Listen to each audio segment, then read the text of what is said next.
There is no stopping us anymore. We're covering some of the most powerful dragons in the Forgotten Realms. Our last episode was Imrith, the Doom of the Desert, a blue dragon who had her body experimented with by a powerful lich, possibly an old archmage from the fallen Netherese Empire. Today, I kinda went a little far. You would imagine that I would save the best for last, but I guess I didn't do that this time. If you guys have been following my videos religiously, then you probably remember the guy we are covering today. But if you don't, then know this. Daurgothoth might literally be the most powerful entity in Faerun. Not just the most powerful dragon, but like the most powerful thing in here. Unless I have missed a stat block on any of the new D&D monster books, which I don't think that I have, Daurgothoth has the highest challenge rating of any named creature in the Forgotten Realms. Are you excited already? Because I definitely am. However, before we get into it, Monster Classes 3 is finally out. This one took me a lot longer to make because I have been working really hard to improve the quality of the PDF and to get myself some professional Dungeons & Dragons designers to help me give me some input.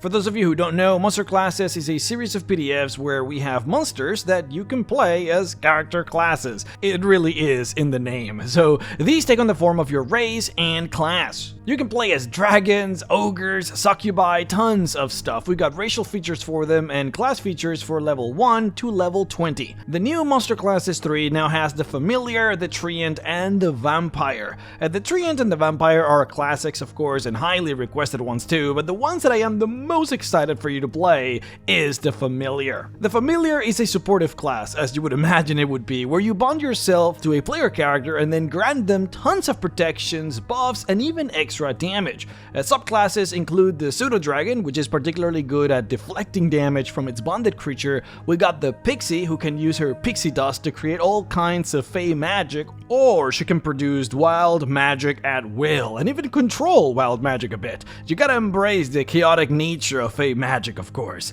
And then lastly, we got the Animal Familiar, which is a representation of the animals that spellcasters can summon using the spell Find Familiar. So, you can play as spirits who have taken on the form of a beast. The Familiar is weak and vulnerable on its own. This is really a true support class who shines when working together with another player character. It's perfect for players who want to build backstories together and have their characters follow each other all the time.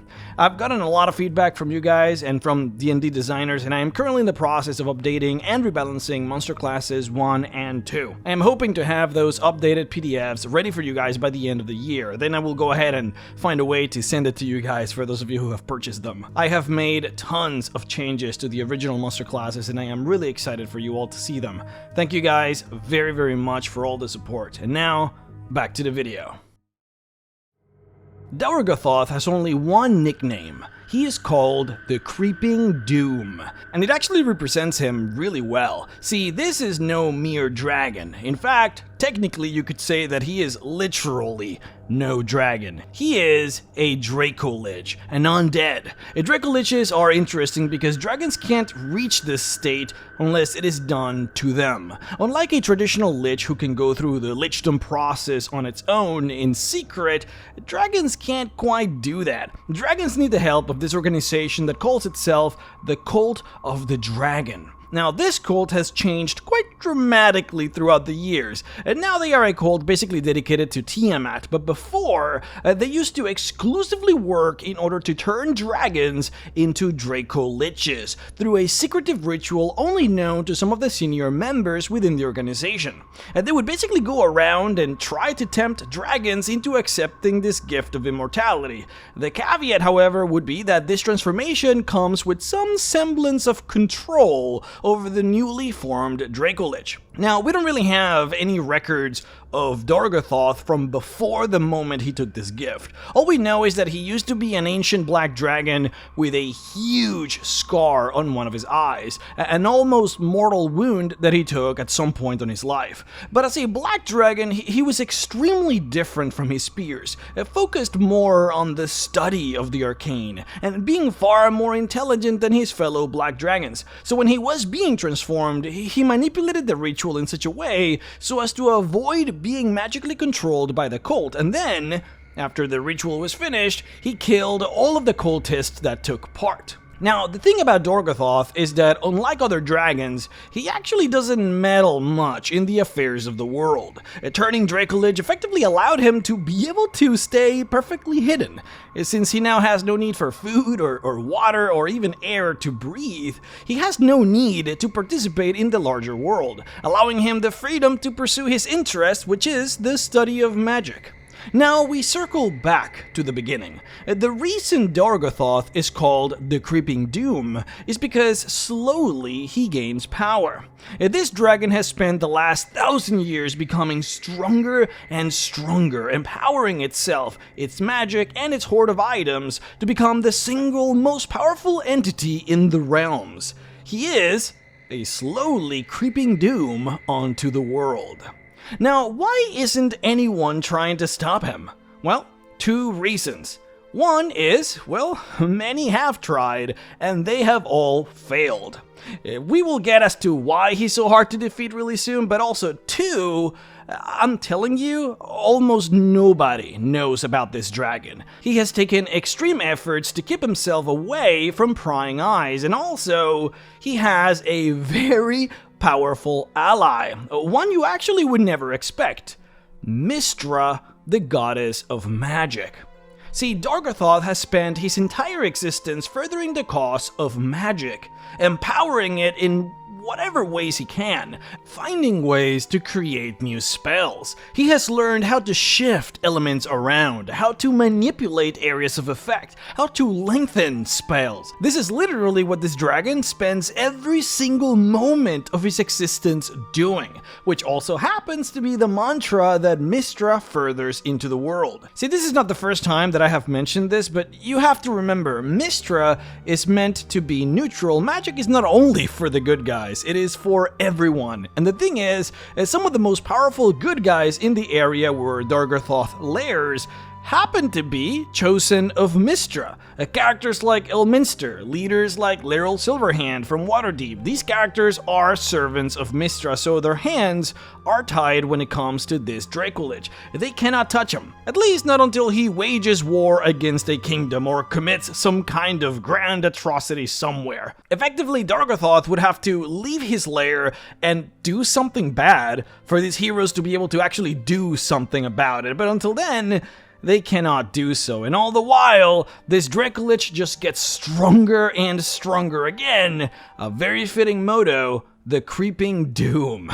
Alright, so let's start talking about tangible stuff, like where is he and what does it do? Okay, so Daurgothoth lairs in a ruined city we call Dolblund. It is an old gnomish city, which is kind of interesting because we don't really get to see many gnomish cities. So the city was founded around 1300 years ago, but it fell to an army of orcs called the Never Horde.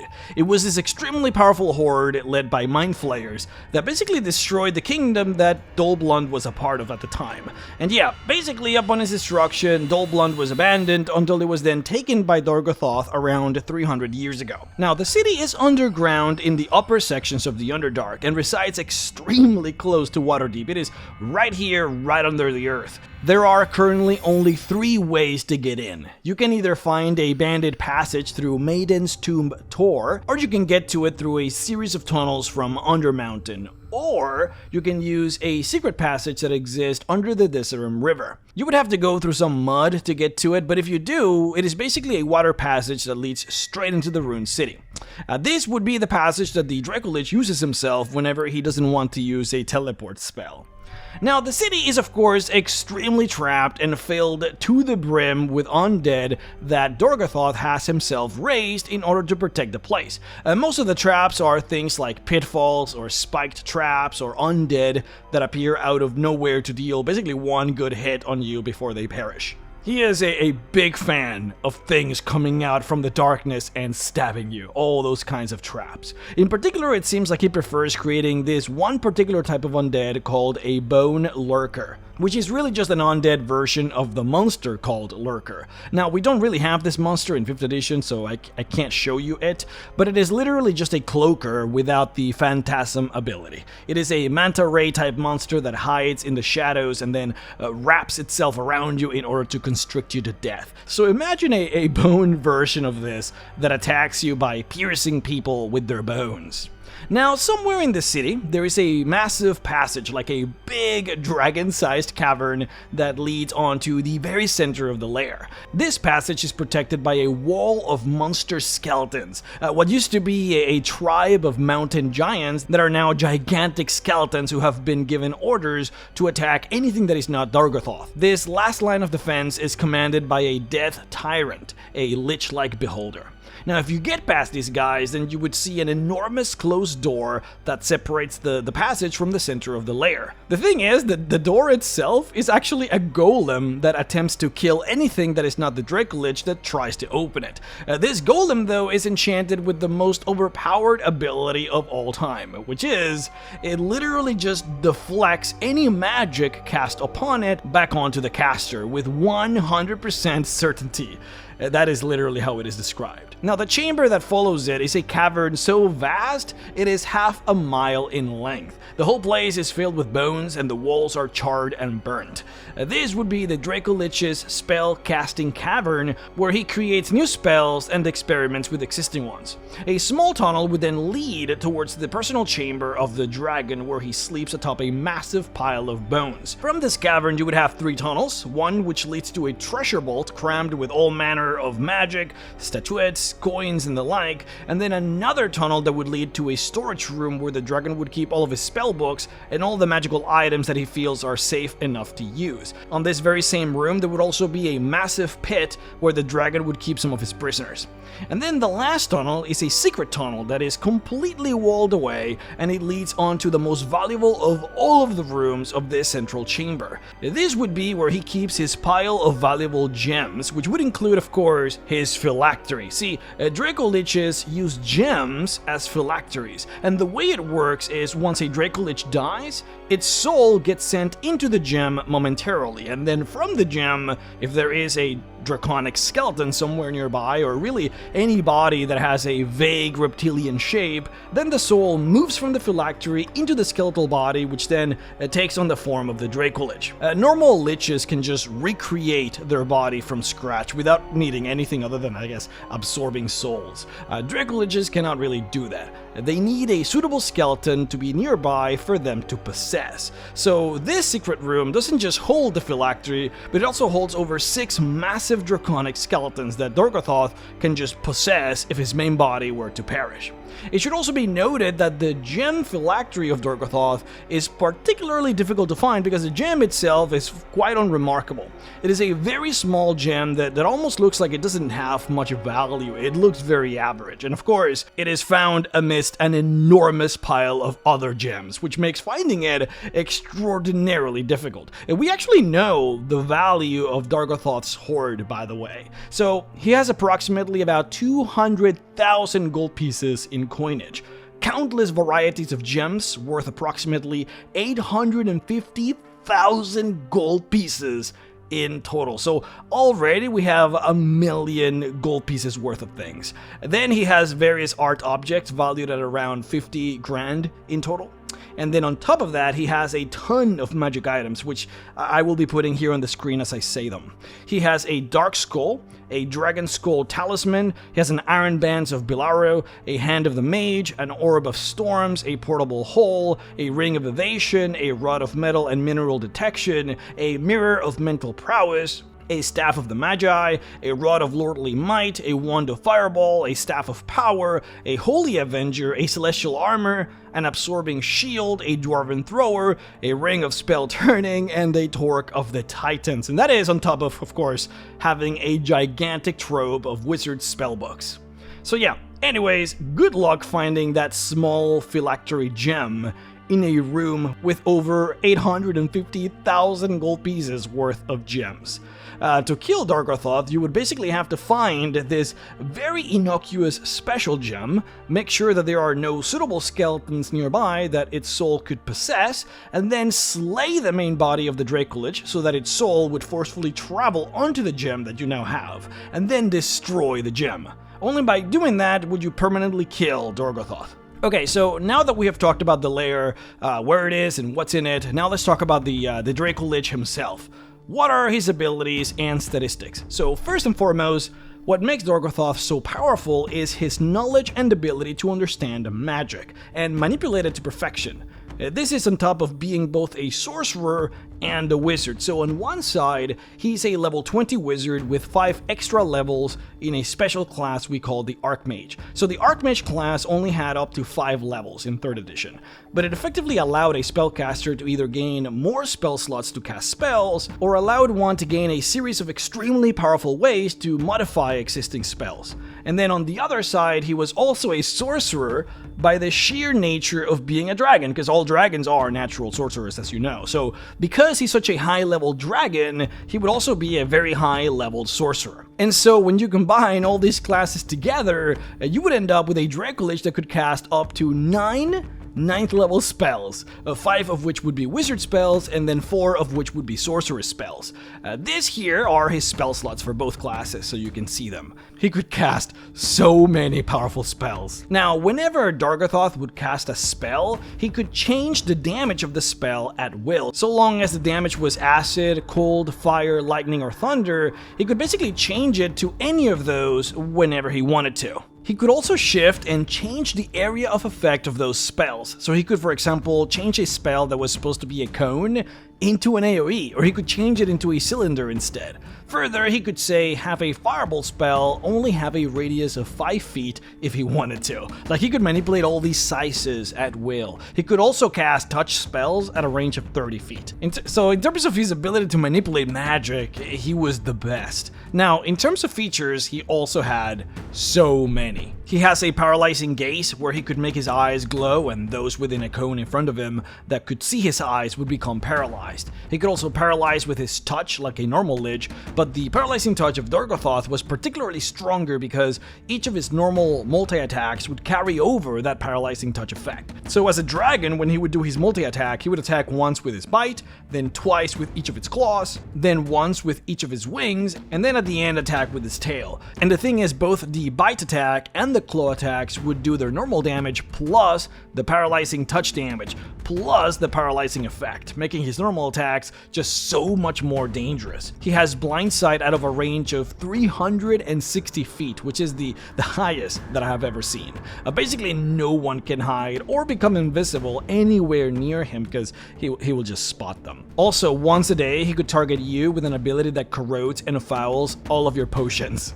He's immune to cold, lightning, poison, paralysis, stunning, disease, polymorph, and sleep effects. In addition, he's resistant to piercing and slashing weapons. He's immune to all effects that seek to instantly slay him. He's immune to all mind-influencing magic. He's immune to all spells from the Necromancy School of Magic. He's immune to any effect or spell that causes him to do a Constitution saving throw, unless that effect or magic also would work on an object. He cannot be critically hit, and he's immune to any effect that would lower his attribute scores. Further, he has enchanted his body to become completely immune to the spells Imprisonment, Reverse Gravity, and Time Stop, plus a few other spells that we don't really have in 5th edition, like the spell Temporal Stasis and the Sync spell. Now, one of his greatest achievements was the ability for him to modify his body so that he could produce the breath weapon of not only his kind, being a black dragon, he could produce acid from his breath, but also he could successfully manage to produce lightning, fire, and frost, just like he could do acid. And this is huge actually, because the raw power of a breath weapon's elemental effects is generally far greater than what you could normally achieve through magic alone. So he could breathe fire like a red dragon. That's huge. Further, he has been able to produce extra effects as breath weapons. This includes what he calls a bone spray breath attack, which, just like it sounds, it produces bone shards as a breath weapon.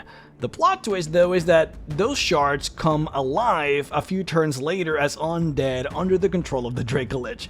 Another breath weapon that he had been able to create is a Banish Undead Breath, where Daurgothoth can instantly destroy undead with his breath, or, if they are particularly powerful, he can deal tremendous damage to them. And lastly, Daurgothoth has been experimenting with a breath attack that would allow him to effectively destroy magic items. How it would work is everyone in the area of the breath would have to do a wisdom or a charisma saving throw for every magic item that they have. And then for each failure, that magic item would just become a normal item. It would just cease to be magical permanently. The breath would also cast a dispel magic on everything that it passes through, so all active magical effects in the area would just end. This is actually one of the few effects in Dungeons & Dragons that has the ability to remove an anti-magic zone or even destroy artifacts. See, the spell that Daurgothoth is trying to replicate with his breath is called Mage's Disjunction. It is a 9th level spell that we still haven't gotten in 5th edition, but it does everything that I just mentioned, and has on top of that a 20% chance of removing an anti-magic zone in the area, and also a 20% chance of destroying an artifact magic item. So far, Daurgothoth has only managed to produce the spell magic effect on the breath, which is still pretty strong as it is, but he hasn't been able to produce all of those other effects yet. Interestingly enough though, he refuses to use this particular breath attack in combat because the magics are still unfinished. And so what happens is every time he uses this breath weapon, it creates a bunch of like wild magic surges all around the area, and he doesn't really trust unreliable magic. That being said, the spell, Mage's Disjunction, is a spell that he does know, and he can cast it like any other 9th level spell, so your magic items are still at risk in any case if you choose to fight this guy. Whew, okay, so his attribute scores are as follows. He has 37 strength, 10 dexterity, 23 intelligence, 21 wisdom, and 22 charisma. He doesn't have any constitution scores because back in 3rd edition, undead creatures didn't have a constitution score. Instead, undead would use their charisma scores whenever they had anything to do with constitution, because, well, an undead's existence is more about its force of will and its raw magical or, life power rather than its bodily constitution. So yeah, all of these features combined grant him the incredible power to be a challenge rating 50 monster. Some sources put him at challenge rating 50, but others put him at 49. But anyways, a CR 50 monster. For comparison, the Tarrasque, which is the most powerful creature in the monster manual, has a challenge rating of 30. Also, to put it into perspective, the Demon Lords and Devil Princes have a challenge ratings that range between 20 to 30. Hell, when Tiamat was summoned into the world, if she was at her most powerful, she would have had a CR of 30. So I have only seen 3 monsters that have a higher challenge rating than Daurgothoth. One is Cronus, which was released on a Dragon magazine for Greyhawk, so it's not really Forgotten Realms. He is a Titan with a challenge rating of 56. Then you have the Hecaton Kairos, which is an abomination of CR 57. Then on top of those, you have the Planar Dragon, which is at its oldest a challenge rating of 66. So yeah, this Dracolich is basically the strongest end boss to anything that can happen here in Faerun. So, what does Daurgothoth want? What is he trying to do? So as far as we're told, he has 2 main ambitions. One of which is pretty obvious, which is to become the single strongest being in all of Faerun, which he has basically accomplished at this point. But his second and most important goal is quite bizarre.